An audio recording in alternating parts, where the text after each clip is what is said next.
what will it take to have an independent institution like ICAC with power to investigate independently from authority? Andrew Bragg. Well, Rashad, I think it's quite a reasonable question, and the idea of having an anti-corruption commission in Canberra is a good idea. So why wasn't it delivered? Why was the promise broken? Well, the government has released 2 exposure drafts. We're trying to get... That wasn't the promise, though, was it? Not to release an exposure draft, but to deliver on it. Well, so why not? We have tried to get a bipartisan accommodation on establishing an important institution. That hasn't been possible. And the Labor Party wouldn't agree, so we'll now have to try and go it alone in the next term if we return to government.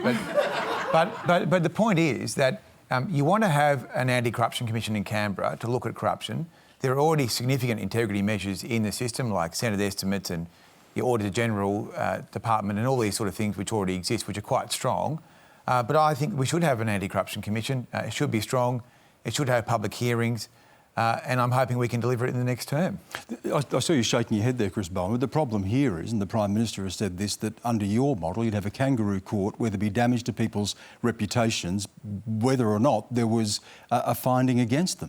The problem here is, Stan, the Liberal Party's lied about an ICAC. That's the problem. I mean, Rashad, the answer to your question is what will it take to get an independent federal ICAC to change a government?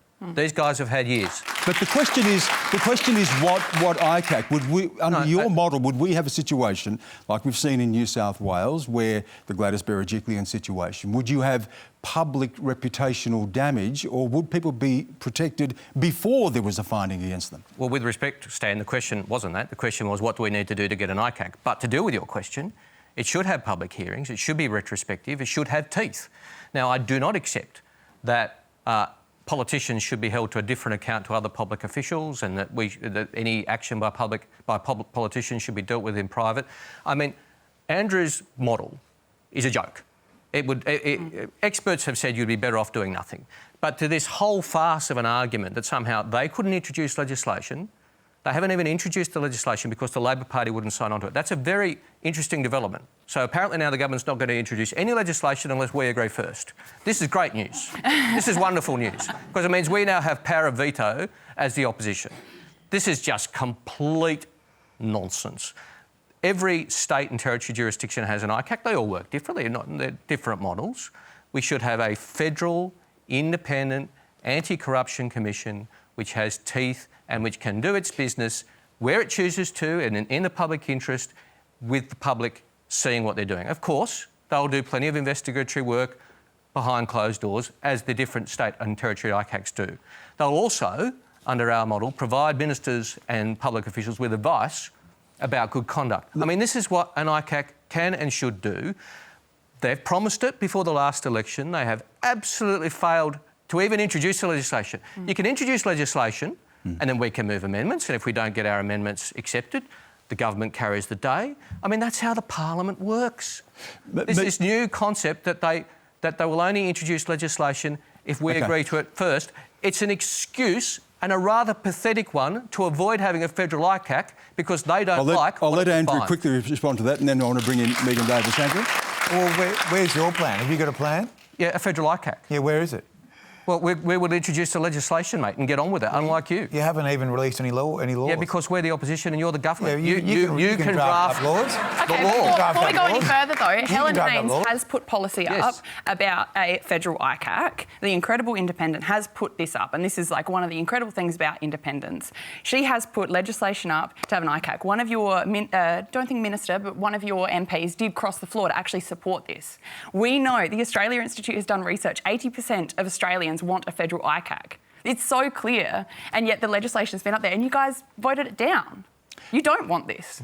Osher, what does it say about our politics that there is this desire for a federal ICAC? What does it say about trust in institutions? And we've seen this around the world, an erosion of democracy, an erosion of faith and trust in institutions. What does it tell us that there is this clamour for something that will investigate the behaviour and potential corruption of our political leaders? Stan, I think as Australians, we're speeding down the highway with two parties screaming at us from the front seat, and no one's got their hands on the wheel, and they're all trying to tell us where they want to go is better.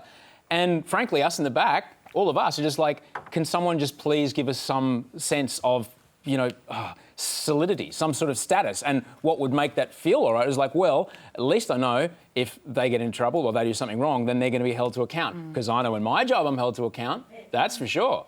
But for called ratings, isn't it? Pardon? It's called ratings. Mate, if I turned up drunk to work, it'd be welcome to the Masked Singer. I'm Dan McPherson, all right? So, yeah, everyone in this room gets held to account, but for some reason, once you get to Canberra, it's like, well, don't worry about those things. And no, I think people are just looking for some sort of, confidence. Megan Davis, there is a question here about, and you're a lawyer, what an ICAC can do, what is its remit, what is the model, what is ideal for you? Public hearings, retrospectivity, investigating whistleblowers, naming people, should we protect reputations ahead of findings? What should the legal framework be?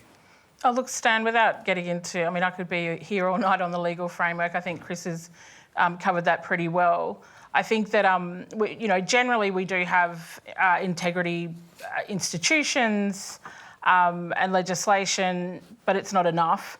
And most Australians agree that we need an integrity commission.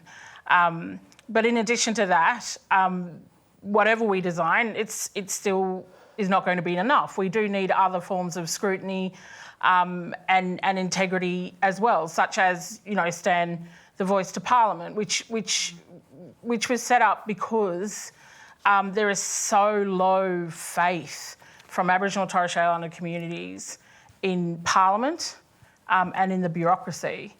And that really speaks to this question that the panel is talking about in terms of legitimacy and what you talked about, the erosion of citizens' faith in Western democracy, but especially Australia's democracy. So, we are facing a really serious election, a sliding doors election, where there are really important scrutiny measures on the table that Australians need to think really carefully about, and I think they have.